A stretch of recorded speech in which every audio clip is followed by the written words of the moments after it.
अस्सलाम वालेकुम। आज पढ़ेंगे हम केमिकल कोऑर्डिनेशन और एनिमल हार्मोन्स और केमिकल कंट्रोल भी कहते हैं। और नर्वस कोऑर्डिनेशन में हमने इतना पढ़ना था, brain and structure of brain, और उसमें रहता है रिफ्लेक्स एक्शन वगैरह रहता है, और इंशाल्लाह वो अगली लेक्चर में कंप्लीट करेंगे। अभी पहले जानेंगे आप ग्लैंड किसको कहते हैं। ग्लैंड उस ऑर्गन को कहते हैं।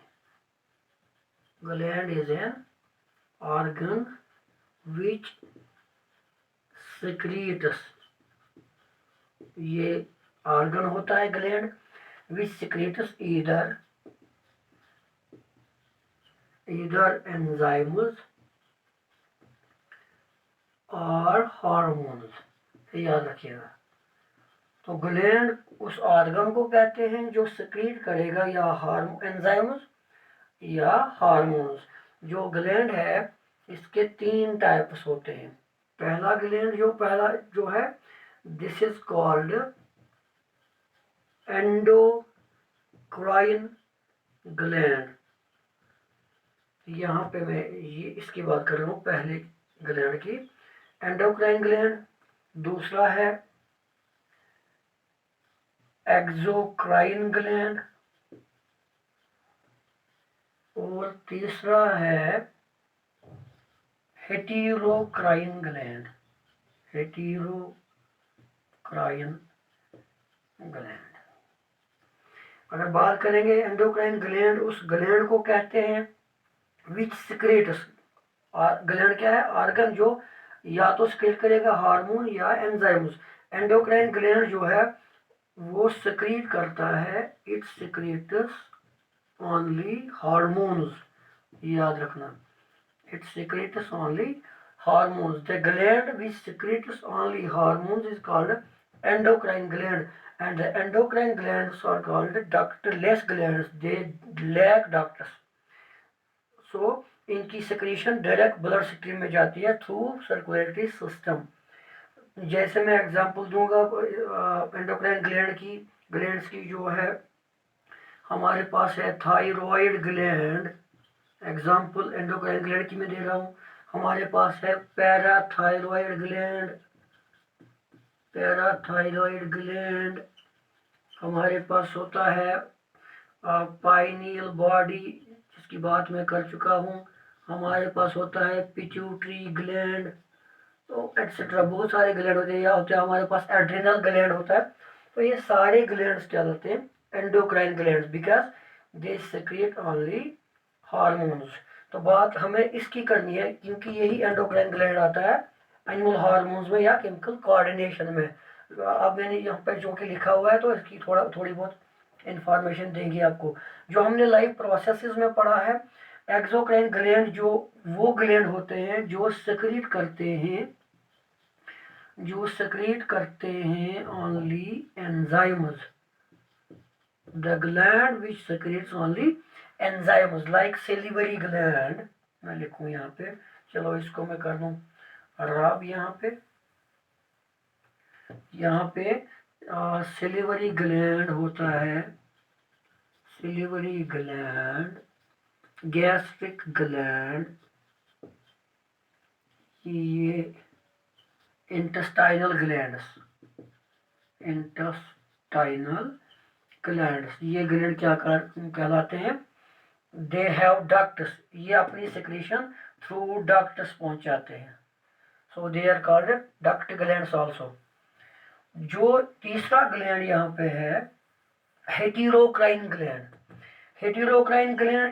The gland which is partly endocrine and partly exocrine, यानी कि जो सिक्रीट करेगा both hormones as well as enzymes, उसको हम क्या बोलते हैं? हेटेरोक्राइन ग्लैंड। एग्जांपल क्या देंगे?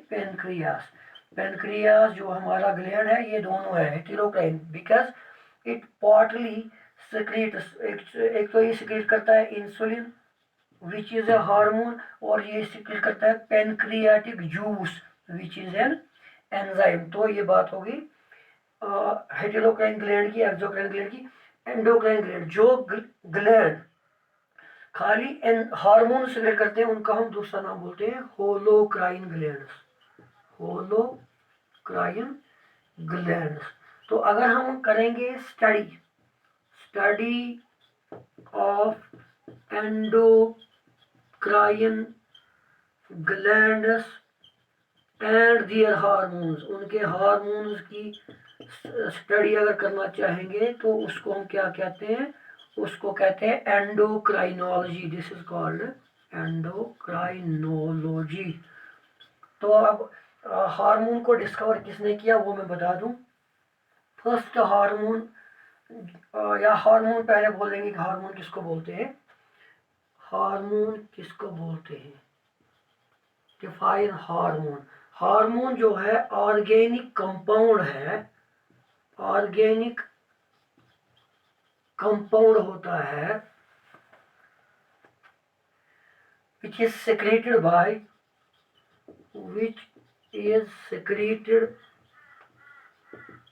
by एंडोक्राइन ग्लैंड्स, जिसको कौन सिक्रेट करता है, एंडोक्राइन ग्लैंड्स, जिनको हम बोलते हैं, अगर वो खाली हार्मोन सिक्रेट करते हैं उनको बोलते हैं होलोक्राइन ग्लैंड्स भी। क्या काम करते हैं, विच गिव्स अस इंफॉर्मेशन और मैसेजेस, इसलिए हम इनको दूसरा नाम बोलते हैं इंफॉर्मेशनल मॉलिक्यूल्स, इंफॉर्मेशनल मॉलिक्यूल्स इनको बोलते हैं, याद रखिएगा। तो फर्स्ट हार्मोन जो डिस्कवर किया गया, पहला हार्मोन जो डिस्कवर किया गया उसको बोलते हैं हम सेक्रीटोनिन। कहाँ से, ड्यूडिनल लाइनिंग से इसको डिस्कवर किया गया। डिस्कवरर कौन था, दो थे, एक था विलियम एम बेलिस, और था E.H. स्टार्लिंग। इन दो आदमियों ने, दो साइंटिस्ट्स ने इसको 1903 में डिस्कवर किया। बाद में इसको स्टार्लिंग ने 1905 में नाम दिया हार्मोन। यही बात होगी हार्मोन की। अब हम बात करेंगे पहले ग्रेड की, जो हमने ये सारे एक एक करके पढ़ने हैं।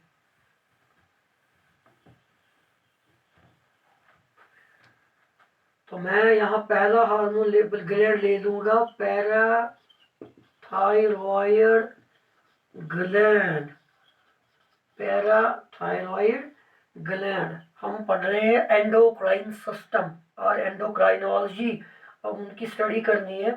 तो ये कहाँ पे होता है मैं बना दूं, मान लीजिए ये एक ट्रैकिया, ये ट्रैकिया ओसोफेगस, और ट्रैकिया में बनाता हूँ, दोनों बनाता हूँ, ट्रैकिया या ओसोफेगस। इसके इधर साइड में होता है थायराइड ग्लैंड। मैं थायराइड ग्लैंड को पहले बना दूं, this is the thyroid gland, this is also a thyroid gland on either side of trachea. तो इसी थायराइड ग्लैंड के पोस्टीरियर साइड में होते हैं 4 सेपरेट ग्लैंड्स होते हैं, इन्हीं को हम पैराथायराइड ग्लैंड्स बोलते हैं।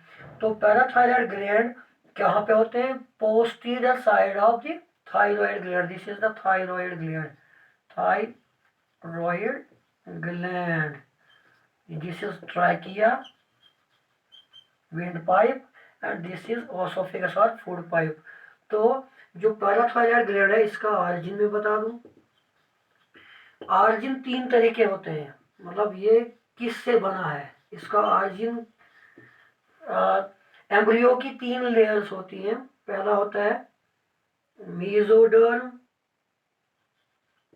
या चलो लिखेंगे पहले endoderm, mesoderm and ectoderm. These are the 3 layers of embryo। तो एम्ब्रियोनिक स्टेज में इस जो ऑरिजिन इसका है वो है endoderm. Its origin is from endoderm of embryo. तो ये बात होगी ऑरिजिन की। और जो पैराथायराइड ग्लैंड है it is made up of 2 cells, 2 cells का बना है, उनको बोलते हैं हम चीफ सेल्स और प्रिंसिपल सेल्स, प्रिंसिपल सेल्स, और दूसरी क्या है, ऑक्सीफिल सेल। ऑक्सीफिल सेल्स और एजनोफिल सेल, इसको भी बोलते हैं दूसरा नाम। तो ये होगी इसकी लोकेशन। लोकेशन क्या है, posterior side of thyroid gland, made up of 2 cells, chief cells and oxyphil cells. अब हम बात करेंगे कि ये कौन सा हार्मोन सिक्रेट करता है। हार्मोन सिक्रीशन, ये खाली एक ही हार्मोन सिक्रेट करता है जिसको हम बोलते हैं पैराथॉर्मोन। पैराथॉर्मोन या बोलते हैं सीधे पैराथायरॉयड हार्मोन, या जिसने इसको डिस्कवर किया उसके नाम पे है इस हार्मोन का दूसरा नाम है Collip's hormone. Discoverer of this hormone is Collip. So इसका दूसरा नाम, तीसरा नाम है हार्मोन और पैराथायरॉयड हार्मोन और कॉलिपस हार्मोन। इसकी फंक्शन क्या है, ये कौन सा काम करता है, फंक्शन क्या करता है। ये कैल्शियम और फास्फोरस को बैलेंस में रखता है, इनकी बैलेंस करता है ये। मतलब ये कैल्शियम लेवल जो इंटेस्टाइन्स में होती है, इट इंटेस्टाइनल कैल्शियम को ये एब्जॉर्ब करता है, याद रखिएगा, it absorbs the intestinal calcium. और क्या करता है, चलो मैं लिख दूं, इट रिजॉर्ब्स, फिर से चूस, रिजॉर्प्शन जो करता है इसका रिजॉर्प्शन ऑफ कैल्शियम करता है from nephrons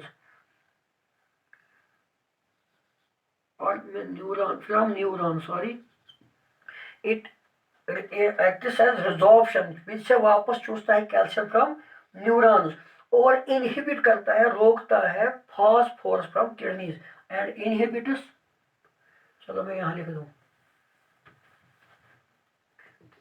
it inhibits phosphorus